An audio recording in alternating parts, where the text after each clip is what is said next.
আব্দুল্লাহ ইবনে মাসউদ আবার ডাক দিয়া বললেন, ও নবী আমার, আল্লাহর কাছে দিয়া আমল কোনটি, উত্তর ইবাদত কোনটি?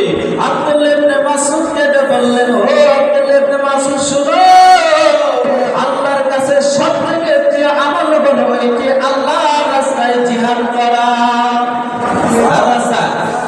আল্লাহর রাস্তায় জিহাদ করা।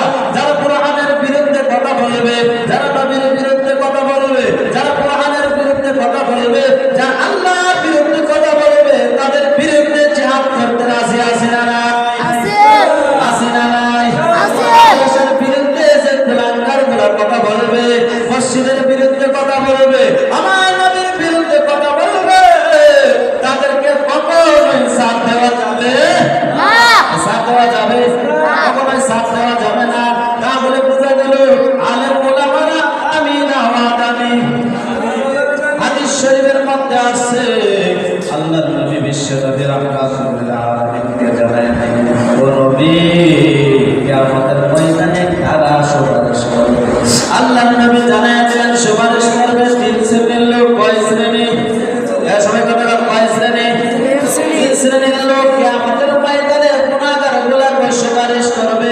তার মধ্যে হলো আম্বিয়া, নবীগণ উম্মতদেরকে সুপারিশ করবে, গুনাহগারদেরকে সুপারিশ করবে। আল্লাহ দিয়া বলবে, কে রে জাহান্নামে চলে যা। আল্লাহকে বলবো, আল্লাহ সে তো জাহান্নামে চলে যাচ্ছে, কি কারণে? তার গুনাহ সংখ্যা বেশি। আল্লাহকে বলবে, আল্লাহ তার কবিরা গুনাহ যদি না হয়, শিরক যদি না হয়, তার আমলনামার মধ্যে জান্নাত দিয়ে দাও। কি দিয়ে দাও? জান্নাত দিয়ে দাও। দুই নম্বর হলো ওয়াল উলামা, উলামায়ে কেরামরা আপনার জন্য সুপারিশ করবে। বলে সুপারিশ কিভাবে করবে? আল্লাহর নবী বিশ্বনবী রাহমাতুল্লিল আলামিন হাদিসের মধ্যে, লম্বা হাদিসের মধ্যে বলে উলামায়ে কেরামরা কিভাবে সুপারিশ করবে। একটা ঘটনা তুলে ধরতে চাই। একটি মরুভূমির মধ্যে একজন আল্লাহর ওলি, একজন গুনাহগার মরুভূমির মধ্যে হাঁটতেছে হাঁটতেছে। আল্লাহর ওলির এমন পিপাসা লাগছে, পানির পিপাসা। মরুভূমির মধ্যে চারিদিক দিয়ে দেখতেছে কোনো পানির ব্যবস্থা নাই। এই গুনাহগার ডাক দিয়া বললেন, আল্লাহর ওলি, আমার কাছে পানির ব্যবস্থা আছে, কিন্তু কিছুক্ষণ পরে যদি আমার তৃষ্ণা লেগে যায় তাহলে আমার কি হবে? আল্লাহর ওলিকে বললেন, আল্লাহর ওলি, আমি না খাই আপনাকে খাওয়াইয়া দিলাম। সুবহানাল্লাহ। এরকম দরদি মানুষ আছে না নাই? এরকম নাই? নিজে না খাইয়া অপরদেরকে খাওয়াইয়া আনন্দ পায় আছে না নাই? ওই গুনাহগার ডাক দিয়া বলে, আল্লাহর ওলি, আমি নিজে না খাইয়া আমার চিন্তা না কইরা আপনার মুখে পানি তুইলা দিলাম। হাসরের ময়দানে আমার কিন্তু মনে নাই কেন? কে বলছে? হাসরের ময়দানে আমার মনে নাই কেন? হাসরের ময়দান কায়েম হয়ে যাইতেছে। এমন সময় গুনাহগারকে আল্লাহ বলতেছে, যাও জাহান্নামের রাস্তা 19 নম্বর গেটের মধ্যে যাও। 19 নম্বর গেটের মধ্যে দাঁড়াইছে। ওই জান্নাতে আল্লাহর ওলিকে বলছে, তুমি যাও 19 নম্বর গেটের মধ্যে যাও, জান্নাতি গেটের মধ্যে। তখন ওই আল্লাহর ওলি ডাক দিয়া বলতেছে, আল্লাহ আমি তো জান্নাতের মধ্যে যাইব, কিন্তু আমার পেয়ারা কিছু উম্মত আছে, উম্মতের মধ্যে আমার কিছু নেককার বান্দারা আছে, ওই বান্দাদেরকে আমি জান্নাতে নিয়ে যাইতে চাই। সুবহানাল্লাহ। আল্লাহর ওলি ডাক দিয়া বললেন, আমার কিছু তারা খেদমত করত, নিজে না খায় আমাদেরকে খাওয়াইছে, নিজে না খাইয়া আমাদেরকে পড়াইছে। এরকম আশেক লোক আছে না নাই? এরকম দরদি লোক আছে না নাই? এলাকার ভিতরে আছে। ওই আল্লাহর ওলিকে ডাক দিয়া বললেন, আল্লাহর ওলি বলার সাথে সাথে আল্লাহ ডাক দিয়া বললেন, ও গুনাহগার যাও যাও, ওই আল্লাহর ওলিকে দেখবা 19 নম্বর গেটের মধ্যে জান্নাতের গেটে দাঁড়ায় রয়েছে। আল্লাহকে বলতেছে, আল্লাহ একটু যদি সুযোগ দিতে আল্লাহর ওলির সাথে সাক্ষাৎ কইরা আসো। আল্লাহ বলতেছে, ঠিক আছে, তোমার শেষ আজ্ঞা আমি পূরণ করতেছি, যাও কিছুক্ষণের জন্য যাও। ওই গুনাহগার বান্দা আল্লাহর ওলির কাছে গিয়ে বলতেছে, ও আল্লাহর ওলি, আমি যে আপনাকে মরুভূমির মধ্যে আমি না খাইয়া আপনার মুখের মধ্যে পানি তুইলা দিছিলাম, ওই কথাটাকে আপনার স্মরণ আছে? আল্লাহর ওলি বলতেছে, হ্যাঁ স্মরণ আছে। গুনাহগার বলতেছে, আল্লাহর ওলি, আপনি তো জান্নাতের গেটের মধ্যে দাঁড়ায় রয়েছে, আপনি তো জান্নাত বেশি, আমার জন্য আল্লাহর কাছে সুপারিশ করেন।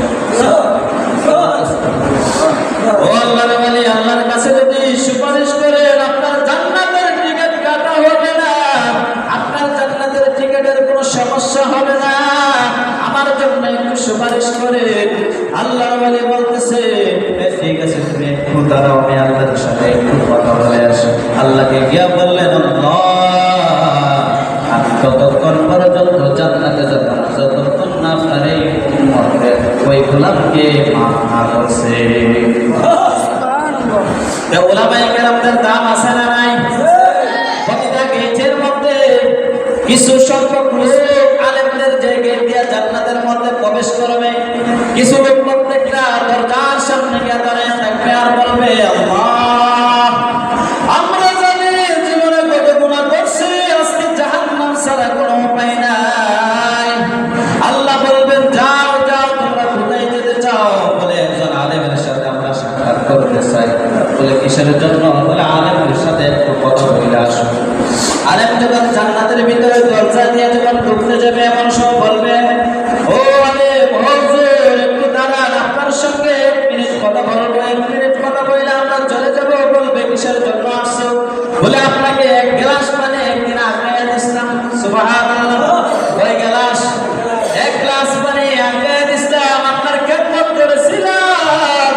ওই খেদমতটা যদি সামনে নিয়ে আল্লাহর সঙ্গে যদি আপনি একটু কথা বলেন, যে মানুষটা আমার খেদমত করেছিল তাহলে আমি আজকে জান্নাতে যাইতেছি, ওই বান্দাটা জাহান্নামে যাইতেছে। আপনি যদি একটু বলেন তাহলে আমার হয়তো জান্নাতের সার্টিফিকেট আসতে পারে। আল্লাহর কাছে গিয়া বলবে আলেম, প্রত্যেকটা আলেম এই পথে যাইবে আল্লাহর কাছে। আল্লাহ আপনারা বলছেন যে কোনো একজন আলেম যদি হয়ে যায়, একজন হাফেজ কোরআন যদি হয়ে যায়, তাহলে হাতের মধ্যে কইরা 10টা মানুষকে জান্নাতের মধ্যে নিতে পারবে। এরকম আছে না নাই? 10টা মানুষকে হাতের মধ্যে কইরা আপনি জাহান্নামীদেরকে জান্নাতের মধ্যে প্রবেশ করাইতে পারবেন। আল্লাহকে যখন বলবে আল্লাহ বলবেন হুম ফিহা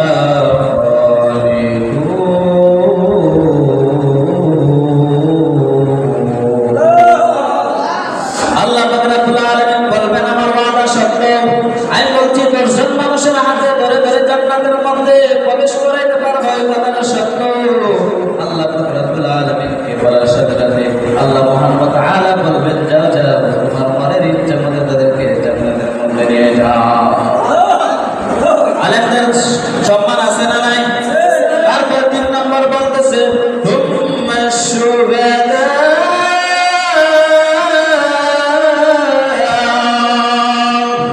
যারা আল্লাহর জন্য শহীদ হয়েছেন, আল্লাহর জন্য জীবন দিয়েছেন, আল্লাহর জন্য জীবন প্রাণ সবকিছু দিয়ে দিয়েছেন, শহীদ হয়ে গিয়েছেন। আসরের ময়দানে শহীদগুলা আপনার আমাকে সবাইকে সুপারিশ করে জান্নাতে নিয়ে যাবে।